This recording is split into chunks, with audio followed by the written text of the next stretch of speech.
A long time ago, in a small fishing village in China, a little girl played beside a lake while her father prepared for the day's work. The girl became sad because her father was leaving again, so he stepped into the water and playfully splashed around to make her smile. Her tears quickly turned into laughter. Suddenly, the man began convulsing violently in the lake. Something beneath the water dragged him around uncontrollably. The little girl kept laughing, unaware that her father was in danger. Moments later, the man vanished beneath the surface, leaving only blood floating in the water. Terrified, the villagers hired a demon hunter to deal with the creature. The hunter began chanting while throwing explosive bombs into the lake. A massive explosion erupted underwater as the villagers watched in shock. Soon they managed to capture a giant stingray. The demon hunter claimed that the stingray had been possessed by an evil spirit and was responsible for killing the girl's father. The villagers were grateful that the monster had finally been caught. However, a man in the crowd stepped forward and explained that the creature was not a demon at all, but just an ordinary stingray. The man's name was Tang, a demon hunter and apprentice monk. Hearing this, the other demon hunter immediately accused Tang of working with the demon. The angry villagers quickly turned against him. They attacked Tang violently and tied him up as punishment. Believing the danger was over, the villagers jumped into the water to celebrate. Tang could only watch helplessly as the people ignored his warnings. Their celebration suddenly turned into chaos when a giant beast emerged and devoured a woman in front of everyone. The villagers screamed in horror and rushed back toward the shore. They believed they would be safe once they left the water. But the monster quickly proved them wrong. Using its long tongue, the creature grabbed people from a distance and dragged them away. The little girl tried to run toward her mother. The monster instantly targeted the child and wrapped its tongue around her body, pulling her toward the lake. The villagers rushed to save the girl. They managed to cut off the creature's tongue and caught the child near the edge of the bridge. But before anyone could react, the monster leaped into the air and swallowed the little girl whole. Driven by rage and desperation, the mother jumped into the lake to save her daughter. At the same time, Tang desperately used his teeth to break free from the ropes. The terrified mother froze when the massive creature rose from the water before her. The monster trembled with fury as it stared directly at the helpless woman. Begging for her daughter's return, the mother pleaded with the beast. The creature responded by devouring her as well. The giant monster crashed into nearby buildings, causing people to lose their balance. During the chaos, a baby began sliding toward the edge of the lake while his mother screamed helplessly. Fortunately, Tang finally broke free from the ropes. He jumped toward the platform just in time, causing the baby to slide safely toward him instead of the water. Tang grabbed the infant moments before the giant creature lunged at him. He narrowly escaped and trapped the monster on the platform. Using the creature's massive weight for momentum, Tang launched himself back toward the villagers. Tang returned the child safely to his mother and noticed that the fake demon hunter was hiding like a coward. Suddenly, a gigantic woman rushed out from the crowd. Each step she took shook the ground like an earthquake. She leapt toward the monster and crashed onto the platform with incredible force. The impact sent the creature flying through the air. The monster landed directly on top of the fake demon hunter before he could escape. As everyone watched, the creature slowly began transforming back into a human. Moments later, it turned into a harmless-looking young man. The frightened villagers immediately tried to kill him. However, Tang stopped them and suggested a different solution. He pulled out several strange instruments along with a book called The 300 Nursery Rhymes. Tang believed he could use music to turn the demon from evil to good. He began singing loudly in front of everyone. Unfortunately, his singing was absolutely terrible. Both the demon and the villagers looked completely confused by his performance. Tang's awful lyrics and painful singing slowly drove the creature insane. Enraged, the demon attacked Tang violently and began smashing everything around him. Just as Tang was about to be killed, a woman suddenly grabbed the demon and started beating him relentlessly. After overpowering the creature, she sealed the monster inside a magical cloth and transformed it into a small doll. The woman introduced herself as Duan, another skilled demon hunter. When Tang proudly showed her the tools he used to fight demons, Duan burst into laughter. The villagers praised her as the true hero who saved them. Although Tang felt embarrassed by his failure, his master reminded him that turning evil into goodness was never easy. The master then told Tang about another dangerous demon living inside a nearby restaurant. According to him, the demon used human flesh as ingredients for cooking. That night, Tang arrived at the mysterious restaurant and cautiously stepped inside. To his surprise, the place looked completely normal and was filled with customers enjoying their meals. A woman greeted Tang warmly and offered to show him around the restaurant. However, Tang immediately saw through the illusion and demanded that she reveal her true form. The demon instantly charged toward him. Terrified, Tang tried to run away. Before the demon could reach him, Duan suddenly appeared and repeatedly punched the woman until she disintegrated into dust. Duan then attacked the rest of the restaurant staff, revealing that they were demons as well. Using her magical rings, she destroyed the creatures one after another. She loudly demanded for the real boss to come out. At that moment, a young man quietly sneaked up behind her. Duan reacted instantly and blocked his attack. The two immediately began exchanging fierce blows across the restaurant. Duan eventually gained the upper hand and punched the man across the room. She summoned dozens of magical rings and launched them directly at his face. The attacks ripped apart his skin and exposed the snout of a pig underneath. The demon quickly defended himself using a large rake while moving closer toward Duan. He swung the weapon at her furiously, forcing her to block and dodge repeatedly. Although Duan narrowly escaped several attacks, the demon still managed to wound her. Duan jumped behind the creature and unleashed a powerful series of kicks. The attack forced the monster to reveal its true appearance. The demon finally transformed into a massive demonic pig. Duan locked the creature's arms in place and prevented it from moving while shouting for Tang to help her. She explained that the demon's essence had been trapped inside the pig's throat and needed to be removed immediately. Tang tried to gather enough courage to complete the task. However, the monster's terrifying appearance made him hesitate in fear. During the chaos, Tang accidentally stumbled forward and ended up kissing the pig demon. To everyone's surprise, the demon's essence was sucked directly into his mouth. Duan quickly removed the essence from Tang and sealed it inside her magical bag. Unfortunately, the demon's power was far too great to remain contained. The sealed energy began growing larger and larger until it finally burst free. Moments later, the creature revealed its true monstrous form. Tang and Duan immediately fled as the entire building collapsed behind them. After narrowly escaping, the two arrived near a quiet lake. Exhausted from her injuries, Duan collapsed onto the ground. While treating her wounds, she behaved playfully around Tang, leaving the embarrassed monk extremely uncomfortable. She asked Tang to press against her wounds to stop the bleeding. Tang helped her despite injuring himself in the process. Even while bleeding, he seemed far more nervous than bothered by the pain. As Duan slowly leaned closer with her eyes closed, Tang suddenly remembered that he was a monk. Panicking, he immediately ran away from her. The next morning, Tang returned to his master and admitted that he had failed once again. His master calmly explained that defeating the pig demon would require help from the king of all demons. This legendary being was known as Wukong. According to the master, Wukong had been imprisoned beneath a giant mountain 500 years earlier after causing chaos in the heavens. Later that night, while traveling through a forest, Tang walked into a trap set by a mysterious group of people. At first, the group appeared extremely hostile. However, Tang soon discovered that they all worked for Duan. She had decided that she would force Tang to marry her no matter what. Tang immediately refused her proposal. He explained that as a monk, he was forbidden from loving only one person because he was meant to love everyone equally. Furious at his rejection, Duan locked Tang inside a room while deciding what to do next. Meanwhile, Duan's sister suggested that she should act more feminine and try to win Tang over with dancing. Unfortunately, her dancing skills were absolutely terrible. To help her, the sister placed a magical talisman on Duan that could supposedly control her movements and make her appear more graceful. Duan nervously approached Tang to seduce him. However, the charm quickly malfunctioned. Instead of dancing beautifully, Duan accidentally started attacking Tang repeatedly. During the confusion, the talisman suddenly flew onto Tang instead. Embarrassed by the disaster, Duan immediately ran out of the room. At the same time, her sister began dancing nearby. Because of the talisman's effects, Tang's body started copying every movement she made. When the guards rushed into the room, they found Tang dancing in a completely ridiculous manner. The guards misunderstood the situation and started beating him once again. They only stopped when Duan's sister rushed in after realizing something had gone wrong. Their chaos was suddenly interrupted when the pig demon finally arrived. Terrified, the entire group jumped onto their vehicle and desperately tried to escape with their lives. However, the pig demon quickly caught up to the group and charged straight toward them. Seeing the danger, Duan pushed Tang off the vehicle just before the monster crashed into it and destroyed everything. Fortunately, no one was seriously injured in the accident, but before they could recover, the demon cornered them and prepared to take revenge for their earlier battle. Suddenly, a man surrounded by a tiger-like aura rushed toward the monster. He easily overpowered the pig demon, throwing it into the air before landing a devastating kick. The attack forced the creature to retreat. The mysterious fighter turned out to be another demon hunter. He was accompanied by a warrior called Mightyfoot, along with a man known as Prince Important and his 4 beautiful attendants.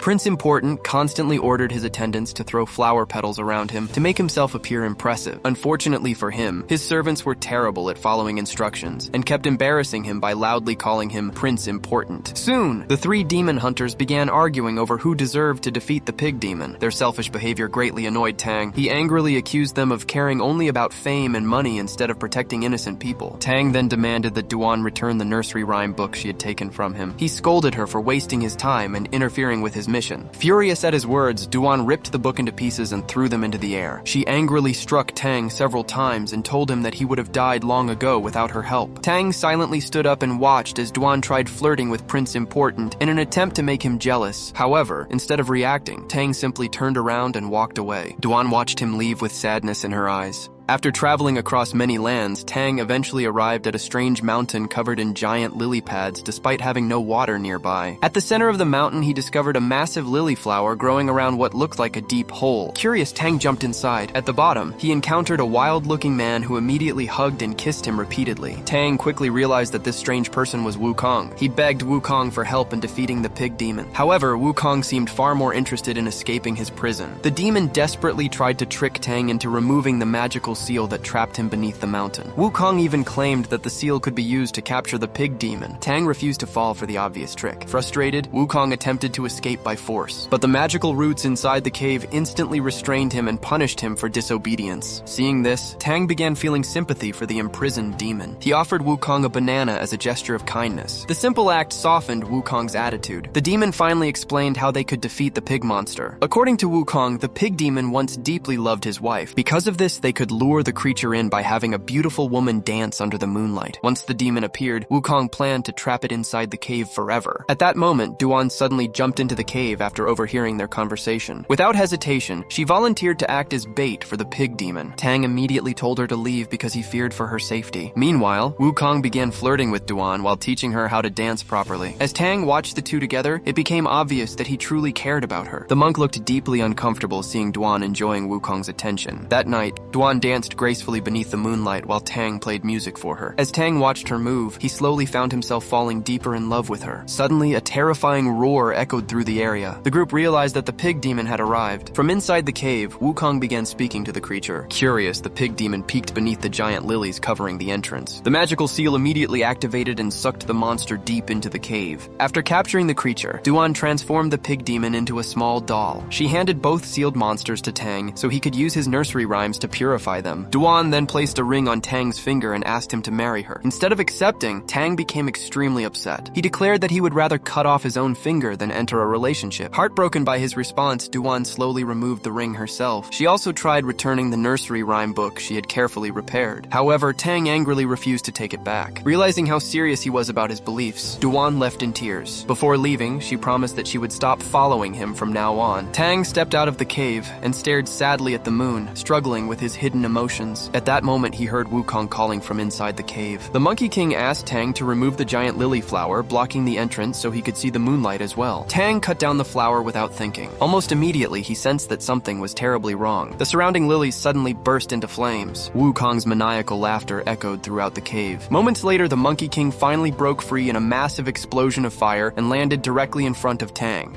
Wukong grabbed the monk effortlessly and tossed him around like a rag doll. He then slammed Tang beneath the mountain, while mocking him for being foolish enough to release the Demon King. Tang warned Wukong that he was not truly free because the Buddha was always watching. Enraged by the monk's unwavering faith, Wukong violently ripped out Tang's hair until nothing remained. Even so, the monk refused to break mentally. Suddenly, Wukong sensed powerful presences nearby. The three demon hunters had arrived. The Tiger Aura warrior immediately prepared to fight the Monkey King. However, Wukong charged forward with terrifying speed and killed the man almost instantly by tearing into his throat. Seeing this, Mighty Foot unleashed his power and transformed one of his legs into a gigantic limb the size of a bus. He kicked Wukong with enormous force and sent the demon flying backward. The old warrior then leaped into the air and attempted to crush Wukong beneath his giant foot, but Wukong pierced straight through the attack and kicked the old man high into the sky. The flying body crashed directly into Prince Important. Panicking, the prince ordered his attendants to throw the injured man away. He then unleashed countless flying swords toward Wukong. The weapons chased the Monkey King through the air no matter where he moved. Wukong responded by summoning his own weapon and smashing the swords aside one after another. Refusing to give up, Prince Important combined all the blades into one massive weapon and launched it at the Monkey King. The attack was powerful enough to crack Wukong's staff, but the assault suddenly stopped after colliding with Wukong himself. The massive sword shattered into pieces while the Monkey King remained completely unharmed. Wukong roared furiously at the attackers, releasing a massive shockwave that instantly reduced the demon hunters to dust. He then turned his attention toward Tang. Surprisingly, Duan suddenly stepped in front of the monk to protect him, despite everything he had said to her earlier. She launched her magical rings at Wukong repeatedly. However, every weapon shattered into pieces the moment they struck the Demon King. Duan charged directly at Wukong in a desperate final attack, but the Monkey King effortlessly struck her across the head and sent her flying backward. Tang desperately crawled toward the injured woman. As she lay dying, Duan softly asked Tang if he had ever truly loved her. The monk broke down in tears and finally confessed his feelings. He told Duan Duan that he had loved her ever since the moment they first met. Hearing his honest confession, Duan smiled through her tears and peacefully passed away in Tang's arms. Tang held her tightly and kissed her goodbye before taking her ring and placing it on his own finger. Before Tang could fully mourn her death, Wukong grabbed Duan's body and hurled it into the air. The Demon King then destroyed it completely in a violent explosion. Suddenly, Wukong sensed something terrifying and immediately backed away. Tang had finally released all of his worldly attachments and emotional burdens. The monk calmly opened the nursery rhyme book that Duan had carefully repaired for him. He began chanting the sacred words written inside. In response, a gigantic Buddha appeared above the planet, radiating immense divine power. The enormous figure slowly lowered its massive palm toward the earth. As the hand descended through the atmosphere, flames erupted around it and created devastating shockwaves across the sky. Wu also refused to surrender. Gathering all of his power, the Monkey King transformed into a colossal beast towering above the world. With a furious roar, he prepared to confront the divine attack head-on. The giant palm moved closer and closer until Wukong finally tried to stop it with his own strength. For a brief moment, he managed to resist the immense pressure. But even the mighty Monkey King could not compete against the power of the Buddha. The gigantic hand crushed Wukong beneath its overwhelming force. Afterward, Wukong was dragged into a mysterious spiritual realm where Tang had finally subdued him completely. Tang removed Duan's ring from his finger and placed it onto Wukong's head as a magical restraint. The Monkey King officially became Tang's disciple. Later, Tang's master informed him that he was finally ready for the legendary journey to the west. Together with the demons who had now become his followers, Tang would travel to India to obtain the sacred scriptures. Their mission would be to help reduce the suffering of humanity across the world. So, what did you think about this story? Share your thoughts in the comments below. And if you enjoyed this video, don't forget to like and subscribe for more content. See you all next time.